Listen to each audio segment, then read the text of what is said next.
Carta de Inácio aos Trallianos. Trália era a antiga cidade da Cária, região mediterrânea da Ásia Menor. Hoje se identifica como Aydin, na Turquia.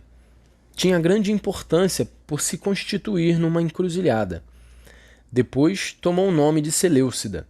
Fez parte mais tarde do território do rei Pérgamo.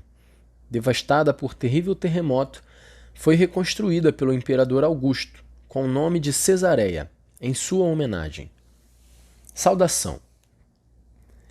Inácio, também chamado Teóforo, aquela que é amada de Deus, o Pai de Jesus Cristo, a Igreja Santa que está em Trália, na Ásia, eleita e digna de Deus, vivendo física e espiritualmente na paz, por meio da paixão de Jesus Cristo, nossa esperança de ressuscitar para Ele.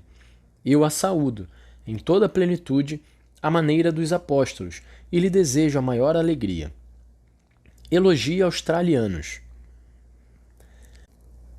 Sei que tendes mente irrepreensível e sois inabaláveis na perseverança, não por costume, mas por natureza, conforme o vosso bispo Políbio, que me explicou. Ele veio a Esmirna por vontade de Deus e de Jesus Cristo. Dessa forma, ele se alegrou comigo, que estou acorrentado em Jesus Cristo, de modo que eu pude ver nele toda a vossa comunidade.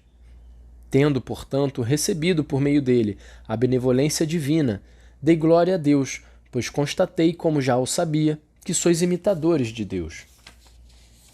Submissão ao bispo. Quando vos submeteis ao bispo como a Jesus Cristo, demonstrais a mim que não viveis segundo os homens, mas segundo Jesus Cristo, que morreu por nós, a fim de que, crendo em sua morte, possais escapar da morte. É necessário, portanto, como já o fazeis, nada realizar sem o bispo, mas também submeter-vos ao presbitério, como aos apóstolos de Jesus Cristo, nossa esperança, no qual nos encontraremos em toda a nossa conduta. É preciso também que os diáconos, ministros dos ministérios de Jesus Cristo, agradem a todos e de todos os modos. Com efeito, não é de comida e bebida que eles são ministros, e sim servidores da Igreja de Deus. É preciso, portanto, que eles evitem qualquer tipo de repreensão, como se evita o fogo. Da mesma forma, todos respeitem os diáconos como a Jesus Cristo, e também ao bispo, que é a imagem do Pai, e aos presbíteros como a Assembleia dos Apóstolos. Sem eles, não se pode falar de igreja. Tenho certeza que pensais do mesmo modo a respeito disso. Com efeito, recebi e tenho comigo um exemplar de vosso amor ao vosso bispo. A postura dele é grande ensinamento e sua mansidão é uma força. Penso que até os ateus o respeitam. Pelo fato de vos amar, eu vos poupo, pois eu vos poderia escrever a esse respeito com mais severidade.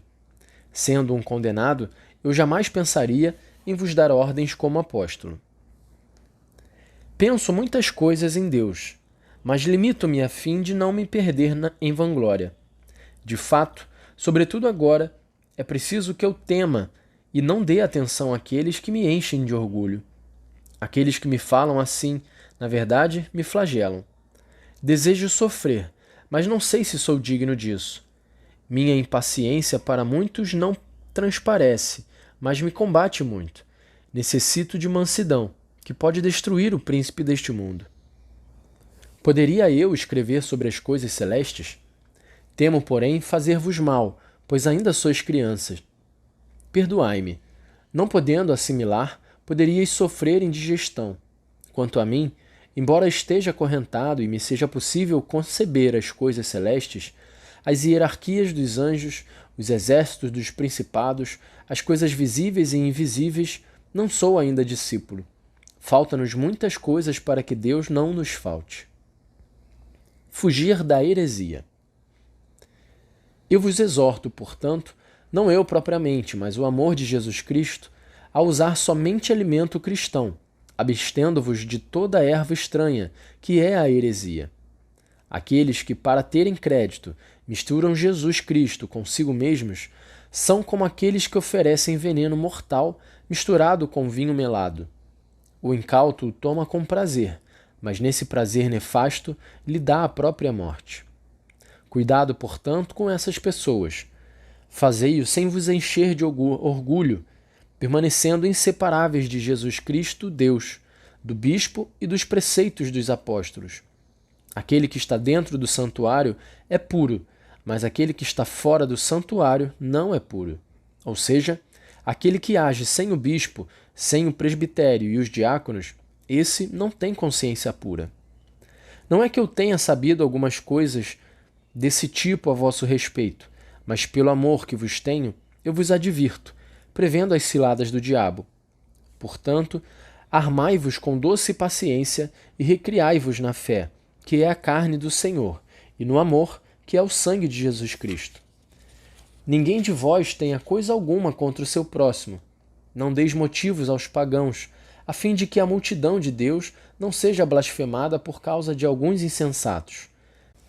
De fato, ai daquele que por sua leviandade faz com que o meu nome seja blasfemado. Fé em Cristo.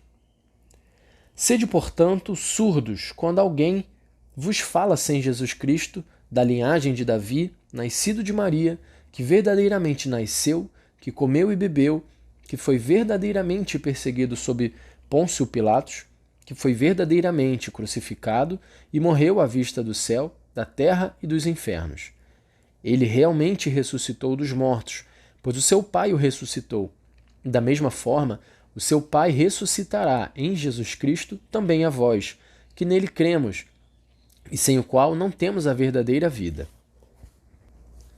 Como dizem alguns desses ateus, isto é, infiéis, se Jesus sofreu apenas aparentemente, eles que vivem apenas em aparência, então por que estou acorrentado? Por que desejar a luta contra as feras? Será por nada que eu estou me entregando à morte? Então estou mentindo contra o Senhor. Fugi, portanto, dessas más plantas parasitas. Elas produzem fruto mortal, e quem o experimenta morre imediatamente. Tais pessoas não são a plantação do Pai. Se o fossem, elas apareceriam como ramos da cruz, e seu fruto seria incorruptível. Por meio de sua cruz, Cristo vos chama em sua paixão, vós que sois membros dele. A cabeça não pode ser gerada sem os membros, pois Deus prometeu a unidade, que é ele mesmo. Permanecer na unidade. De Esmirna, eu vos saúdo junto com as igrejas de Deus que estão aqui comigo, e que em todas as coisas me confortaram física e espiritualmente. Exortam-vos as cadeias que eu carrego por todo lugar por causa de Jesus Cristo, pedindo para chegar a Deus. Permanecei na concórdia e na oração em comum. Com efeito, convém que cada um de vós, particularmente os presbíteros, reconfortem o bispo, para a honra do Pai de Jesus Cristo e dos apóstolos. Espero que me escuteis com amor, para que, tendo-vos escrito, eu não me torne testemunha contra vós. Orai por mim, pois tenho necessidade do vosso amor na misericórdia de Deus, para ser digno de alcançar a herança que estou prestes a obter, e também para não ser achado indigno de ser aceito. Saudações finais. O amor dos esmirniotas e dos efésios vos saúda. Em vossas orações, lembrai-vos da igreja da Síria, da qual não sou digno de ser parte, pois sou o último dentre eles. Passai bem em Jesus Cristo, submissos ao bispo como manda o mandamento, e igualmente ao presbitério. Todos, individualmente, amai-vos uns aos outros, de coração não dividido. Meu espírito se sacrifica por vós, não somente agora, mas também quando eu chegar a Deus. Eu ainda estou exposto ao perigo, mas o Pai é fiel, em Jesus Cristo, para atender minha oração e a vossa. Que sejais encontrados nele sem reprovação. Terminada então a leitura desta carta, vou compartilhar com vocês aqui algumas notas de rodapé. Algumas notas que trazem informações bem ricas para o nosso entendimento e nosso conhecimento. No item Fé em Cristo, eu vou reler aqui o trecho e depois ler a nota de rodapé. Fé em Cristo é o parágrafo 9º da carta. Sede, portanto, surdos, quando alguém vos fala sem Jesus Cristo, da linhagem de Davi, nascido de Maria, que verdadeiramente nasceu, que comeu e bebeu, que foi verdadeiramente perseguido sob Pôncio Pilatos, que foi verdadeiramente crucificado e morreu à vista do céu, da terra e dos infernos. Ele realmente ressuscitou dos mortos, pois o seu Pai o ressuscitou, e da mesma forma o seu Pai ressuscitará em Jesus Cristo também a nós, que nele cremos e sem o qual não temos verdadeira vida. Então esse foi o parágrafo 9 e a nota de rodapé dele é a seguinte: texto de muita importância para a história da formação do símbolo dos apóstolos, o credo. Percebe-se aí o esquema básico da fé cristã. Então a gente vê aí que no século II, por volta do ano, no início do século II, né? No ano 100, pouco antes de sua morte, esse registro aí de Santo Inácio de Antioquia, né, da estrutura básica, né, que depois, né, com o aprofundamento da teologia, da doutrina católica, né, a elaboração do credo que hoje nós professamos, até hoje, 2000 anos depois. Bom, e uma segunda nota aqui de rodapé que eu considerei relevante para compartilhar com vocês, está no parágrafo seguinte, o parágrafo 10 do item Fé em Cristo.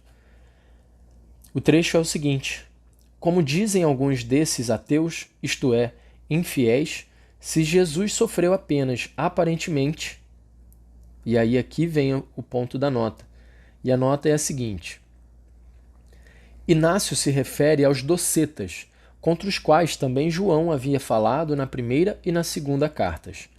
É um vivo protesto contra o docetismo, que, para explicar a realidade do Redentor, negava toda a contaminação com a matéria e com o mundo. Assim, tinha que negar que Jesus tivesse assumido realmente carne, isto é, negava a encarnação. Inácio volta-se contra ele novamente na carta aos esmirniotas. Bom, então, essa nota de rodapé aqui é interessante para mostrar o contexto da época, né? De que nas cartas que os santos, os bispos escreviam às suas comunidades ou a outras comunidades, eles procuravam fazer as exortações, a orientação ao povo para bem viver a fé em comunidade. E eles faziam ali recomendações também para evitar as heresias. Então, quando a gente estuda as diversas heresias que foram combatidas, né, e aí os padres apologetas foram importantes também nesse momento histórico, né, porque faziam a defesa da fé cristã contra essas heresias, também contra a perseguição dos imperadores. E aqui a gente tem uma contextualização de uma heresia específica, né, que se falava, que existia na época e que Inácio fez questão de alertar os tralianos, certo? Então é isso. Espero que tenham gostado de mais essa carta e vamos à próxima carta aí de Inácio aos Romanos.